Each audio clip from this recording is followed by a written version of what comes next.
Good afternoon to everyone, and welcome once again to Peter McCullough, who has kindly accepted an interview to address some of the points that were addressed by President Macron last night in his speech. He made several points about the epidemic and the pandemic, and we thought it makes sense to have somebody outside of France to react to each of those points in order to address them one by one. And first of all, verify those points and complete those points if need be, especially on the vaccination and the implication.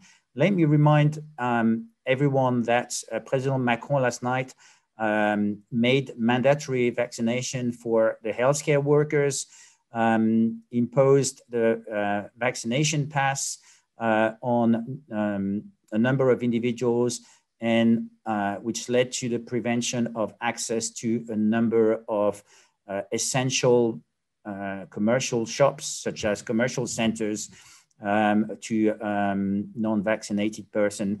And in addition to this, he also mentioned that a healthcare worker had to be vaccinated by the 15th of September. That triggered a wave of reaction.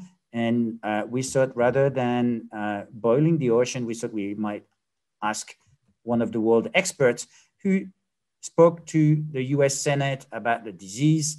And so welcome again to Peter McCullough. Peter, thanks a lot for giving us some of your time today. We have prepared a short presentation, and I'm going to share that with you, Peter, so that you can react to each of those points that we have just mentioned. So Pierre, can you see okay? Yes. Okay, so there are 2 pages, and here what we've done is we have taken each of the assertions of our French president. The first, and we would like for you to react to it. The first one is that the Delta variant is 3 times more contagious than the first strain, and it's spreading to all areas not covered by vaccination. Based on your experience, both as a doctor, as a professor, and in the US, what would you say about this assertion?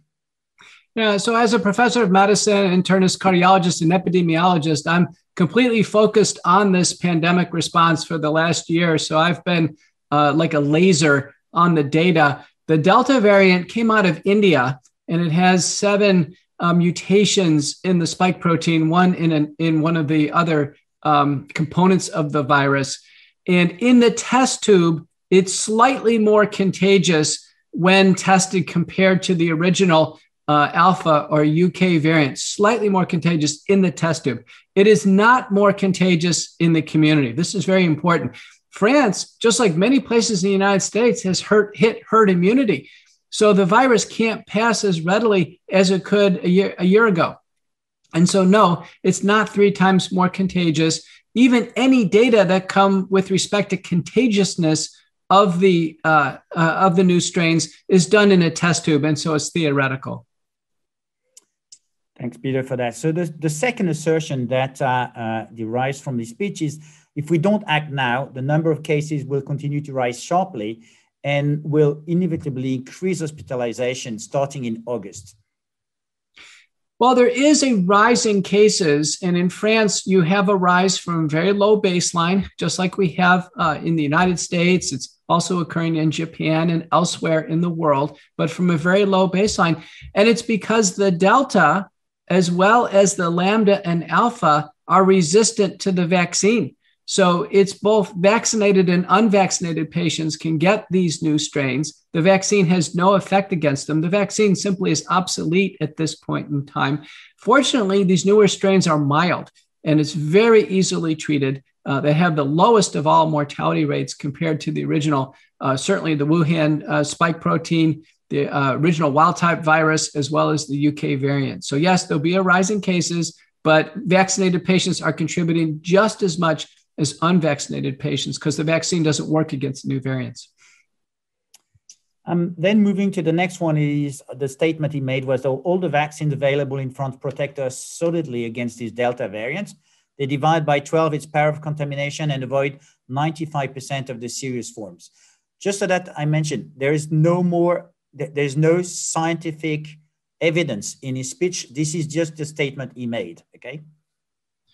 Well, we have to quote the sources of the data. So the June 25th, 17th issue of the variants of concern from the United Kingdom has over 90,000 patients with genotyping for the virus. So they know in 90,000 infections that are brought to attention. So these are kind of moderate or more infections that are brought to attention in the UK. We know for Delta, as an example, 42% have been fully vaccinated. So the vaccine does not work against Delta. It's very, very important. A recent paper in Science concerning the Lambda variant coming out of California, same thing, vaccine has no effect. There's been a recent paper regarding the neutralization ability of the antibodies in the New England Journal of Medicine against the Delta and newer variants. It doesn't work. So the virus has outsmarted the vaccines. Remember, the vaccines were all coded and keyed against the original Wuhan wild type virus. That's long gone. The newer variants have basically escaped the vaccination, and there's no reason to undergo vaccination now because the vaccines don't work.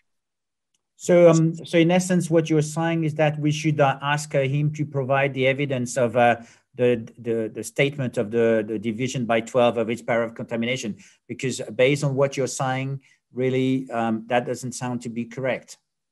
Well, if the UK has 42% of 90,000 Delta cases have been vaccinated, that you'd have to kind of explain what's going on. The only explanation is the vaccine doesn't work or only works partially. It's simply not compelling enough to undergo vaccination at this point in time, given the safety concerns. And in your experience, did you see any data that would be compelling to state that the vaccination avoid 95% of the serious form? Well, there's no more serious forms. The rates of mortality, for instance, in Delta in the UK report, again, that's one of the best sources of data, is 0.8%. It's far lower than the 1.9% of the Alpha or UK variant. UK variant was much milder than the original Wuhan variant. So all cases are mild right now. The vaccine has no impact on the severity of cases. Fortunately, Delta is mild for everybody, whether they've been vaccinated or not. Okay, thanks, Peter, for that. So now if we move to the last point on this page, he basically stated that vaccination is the only way to return to normal life. It's not true. In the United States, overall, we're at about 48% that have taken the vaccine. 52% haven't taken it, largely because of the concerns over safety. We've had record mortality and hospitalization that occurs shortly after the vaccine. And most Americans now just think the vaccines aren't safe enough for clinical use. There is a report from the evidence-based consulting group. That's the lead consulting firm to the World Health Organization, a report that's gone into the MHRA in England, basically concluding that the vaccines that you're using in Europe are not safe for human use. So no, the vaccines can't be the pathway back to normal life because they're not safe enough to use in human populations and they don't work well enough. And I can tell you in the United States, we're back to normal life without the vaccine.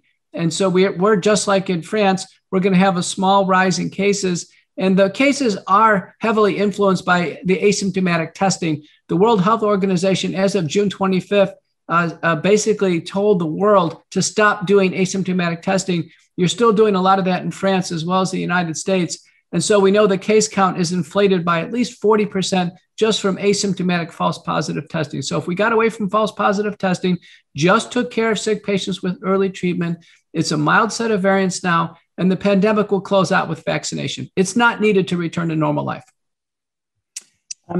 If we move to the next page, and which is the last one, the starting point is that the first vaccinated people will soon see their antibody level drop, their immunity decrease. Have you observed this from a scientific point of view?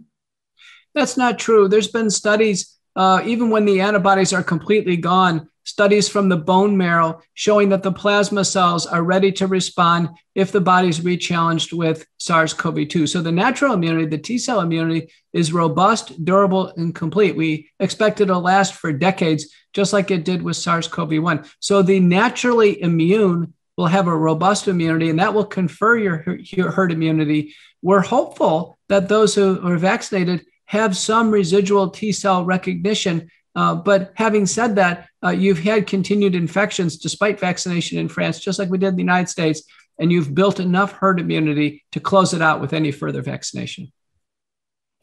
So when you move to the next statement, which is future variants, so we do anticipate you have other variants than the Delta one, could be even more dangerous than the Delta variant. Would that be a fair statement or normal for a virus of this nature? No, as the virus mutates, it gets progressively less virulent or less dangerous. So I've mentioned the Delta, the Lambda variants, and the Epsilon variants. They're actually weaker viruses. They're less virulent. They're less dangerous, and they're coming about because of mass vaccination. So a report from Acevedo in South America from Peru has been very clear that the Lambda variant is coming out of South Africa because of vaccination. In a paper from Boston and the Mayo Clinic here in the United States from Neeson and colleagues have shown among vaccinated populations that there's less genetic diversity. And so we're seeing these relatively more dominant strains. So for instance, your dominant strain will emerge in Europe as it is in the United States as being Delta. Fortunately, it's weaker. And then after that will become the Lambda and the Epsilon, almost certainly because of these evolutionary pressures that vaccination is putting on. But they're definitely not more dangerous. They'll become proportionally greater in the population, though. So his next statement was really that he declared that to end the pandemic permanently, we must vaccinate everywhere, everybody vaccinate the world. So obviously there are a few words here: to end the pandemic permanently, and we must vaccinate everywhere. So maybe your point of view on these two items? Well, remember the coronavirus is from a family of common colds, and all of us get somewhere around 4 colds per year or upper respiratory tract infections. So we won't get to 0 cases of this. This will basically degenerate into a form of the common cold. That's what's happening right now. It'll be indistinguishable from the next upper respiratory infection. We won't get to 0 cases, and that won't happen worldwide, because there's countries that are simply not having any vaccination whatsoever. And there's other countries with great concern over vaccine safety. An example is Japan. Japan has a large elderly population, and they only have about an 18% vaccination rate because they don't think the vaccines are safe enough for use. And so I think the lack of efficacy, the lack of safety with the vaccines is really going to limit their use. And at this point in time, we can begin to close down the vaccine program and just treat serious cases and have this virus degenerate into the family of common colds. And if we move to his last statement, is he basically told last year that we would have to live with the virus. This will be the case throughout this year, 2021, and probably for 7 months in 2022, even if the vaccine changes a lot of things. So his view is that we have to vaccinate everyone, we have to live with the virus. What will be? Well, those two statements are contradictory. So I think the French audience would wonder about those basically contradictory statements. Yes, you will have to live with the virus, but it's going to be like the common cold. It's going to be very treatable. We're finding that sometimes patients need no treatment now, and some patients who have some respiratory symptoms need very mild inhaled steroid inhaler like budesonide, oral steroids, aspirin, and then in some cases, anticoagulants in elderly individuals. It's been shown now by Barentios as well as by Chetty in South Africa. This can be treated without hydroxychloroquine or ivermectin, so we don't have to use controversial drugs the French may have concerns over. We can use simple medications to get patients through the illness. And it's really now going to become part of a family of common colds. So altogether, these were the scientific assertions that he made. Obviously, you've said no to quite a few of them. Out of that, his conclusions were that we had to vaccinate compulsorily or mandatorily all the healthcare worker. What do you think about this position? Do you think it's reasonable? Well, we've had no major healthcare system outbreaks from the beginning of the pandemic. So the hospitals and the clinics are the safest places of all because there's care and concern taken. And people know nowadays not to go into work if they're sick. Remember, the virus can only be transmitted if someone has a fever and who's sick. The virus is not transmitted asymptomatically. So as long as healthcare workers, when they're sick, have a reasonable program of staying home and having substitute workers go in, there won't be any hospital spread. There has never been any major hospital outbreaks. The only place in healthcare where there has been outbreaks has been in nursing homes. And it may be reasonable for nursing home workers to take some special precautions. And then high-risk nursing home workers to potentially consider vaccination. Let's say those over age 50 with multiple medical problems. But that would be it. Now, this isn't the end for vaccination. There could be safer vaccines coming. I've mentioned that Pfizer, Moderna, AstraZeneca, and Johnson & Johnson all have serious safety warnings. There's been thousands of deaths and hospitalizations that occur immediately afterwards. The public doesn't consider them safe. However, we have heard good news from Novavax. Novavax has an antigen-based vaccine. It's about 5 micrograms of purified spike protein, no genetic manipulation, no genetic entry into cells. And it looks like it's just as good as Pfizer and Moderna. It's not perfect, but just as good and far safer. So if we get to an antigen-based vaccine, then I think many of the French could go along with Mr. Macron and the idea that vaccination could have a role provided it's safe. And it would have to be almost like a flu shot or a tetanus shot. It would have to be that safe. We can't have any more French die after the vaccine or become hospitalized or have terrible neurologic, cardiac, immunologic, or hematologic problems. It's simply not worth it at this point in time. The vaccines currently don't work enough and they're unsafe for use in France. And so moving to I would say the controversial vaccination pass. So as a conclusion, he's made it mandatory, and for all the others, they have imposed starting August 1 vaccination pass. So in essence, it's an incentive for anybody else who's outside the healthcare worker category to get vaccinated in order to access bar, restaurants, shopping center. Have you seen the same sort of vaccination pass in the US? What's the status over there?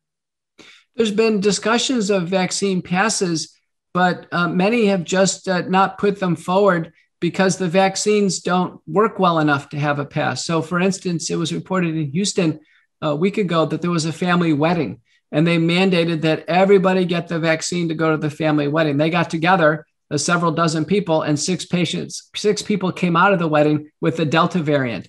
Again, because the vaccine doesn't cover Delta, and Delta is going to be the most prominent strain. So you can imagine a vaccine passport and people are on their privileged train rides or planes, and they just pass Delta back and forth to each other. The vaccines don't work well enough to have a passport. The only thing that's solid is natural immunity. Natural immunity confirmed with an illness confirmed by PCR, antigen, or sequence testing. If someone has a solid history of COVID-19, they can't get it again. Natural immunity would be the only thing. Let's say in a high-risk activity in a congregate setting, if an official organization wanted to be extremely tight, they would only admit those with natural immunity. The vaccine immunity is too faulty, it's too porous, it doesn't work, and you can't build a vaccine passport on something scientifically that just isn't strong enough. And so we've seen you sort of provide a testimony to the U.S. Senate, which was quite well prepared, I would say thorough. Would you be prepared to stand in front of the French Senate and the French National Assembly to have a debate around this and to provide and to share your knowledge? Yeah, I'd be delighted. The French audience can, even by listening to me, hear me quote scientific studies, the first author, and what the major findings were. The only thing we can do is follow the science. And so I'm pinpoint on using scientific findings to guide public policy. And you can see all of those statements that you just read by your government officials. None of them were anchored in the science. None of them were evidence-based. And all of them were actually designed to promote mass vaccination with actually great harm to the French people. And so I think that the French, like any other country, ought to demand a team of experts that are using the literature, using peer review, using scientific principles to come up with recommendations, not medical dictators.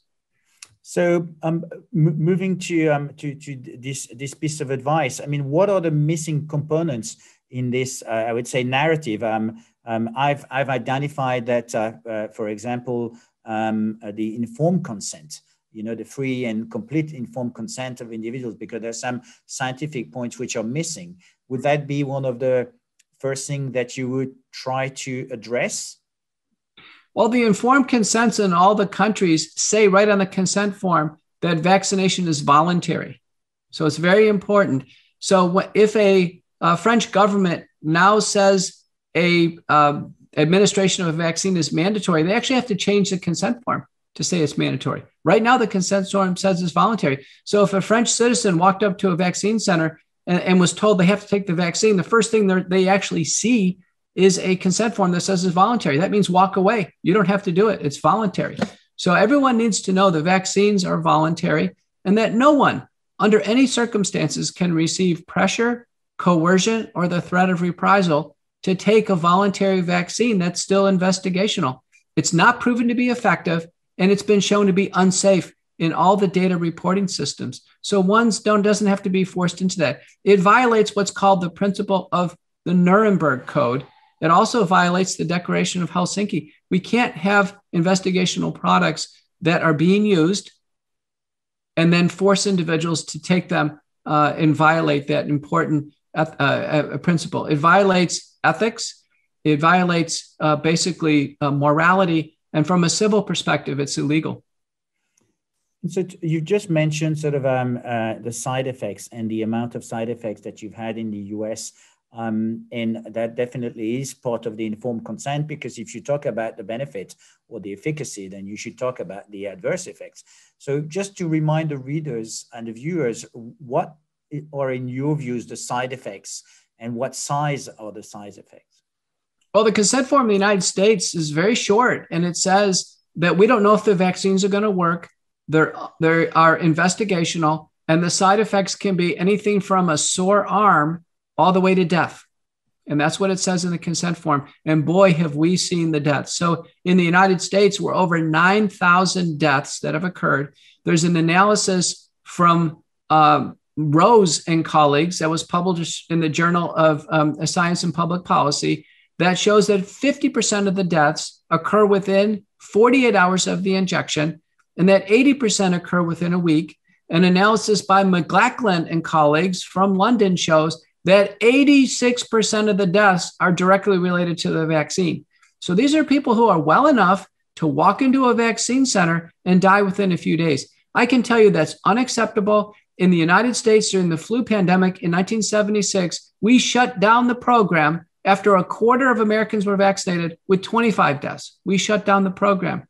A paper by Bruno and colleagues that has gone worldwide from 57 authors, 17 different countries, have said that if the countries do not have data safety monitoring boards, critical event committees, and ethics committees to ensure safety and to make modifications in the program, they should shut down the program. And so the French, like the Americans, have still yet to have a press briefing on comprehensive safety of the vaccine program. Your French authorities, instead of pushing the vaccine on healthcare workers and make it mandatory, they should actually fairly be presenting the safety information from the vaccine to your citizens. That's what they deserve. We're 6 months into the program, and we have still yet to have a press briefing on overall safety of the vaccine.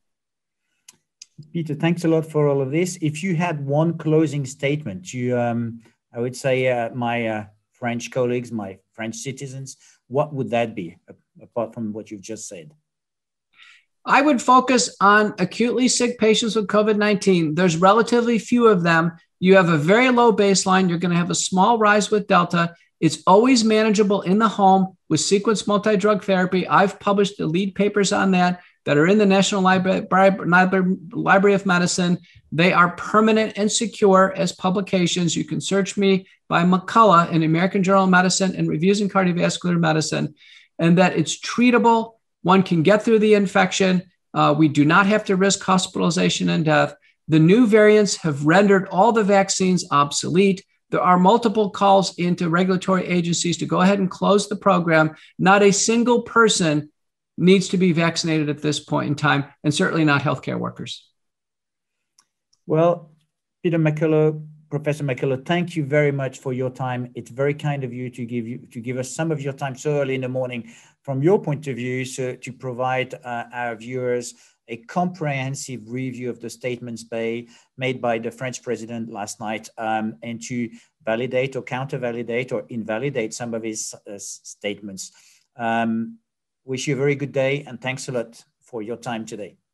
Thanks for having me.